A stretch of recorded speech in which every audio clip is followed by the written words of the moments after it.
Hope you guys are doing well. Welcome back. In today's video, I'm going to show you that how you can download and install the IDM on the PC or the laptop. So let's get started.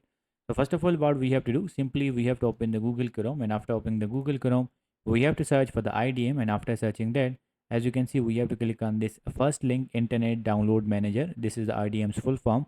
And now we have to click on this try IDM 30 days free trial. So let's click on this, and after clicking on that, the downloading will be started. So as you can see, I have already IDM started, but I'm going to show you the process here. So as you can see, now it's downloading.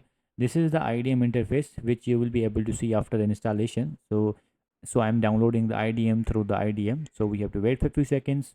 So as you can see, once you are done with the downloading, we have to go to the download section, and we have to go to the programs section, and after going to there, you will be able to see the IDM option here. So we have to click on this, and now we have to click on the yes option here, and after clicking on that, the installation process will be started. So as you can see, we have to wait for a few seconds.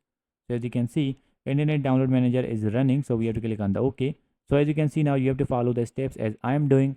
We have to click on the next here, and we have to accept these, and we have to click on the next again, and as you can see, we have to click on the next, and the IDM will be installed. I'm not going to install it because as you know that it is already installed. So in this way, you can install and download the IDM on your PC or the laptop. And I hope you guys understand this video that how we can do that. So thank you for the watching, and see you in the next video.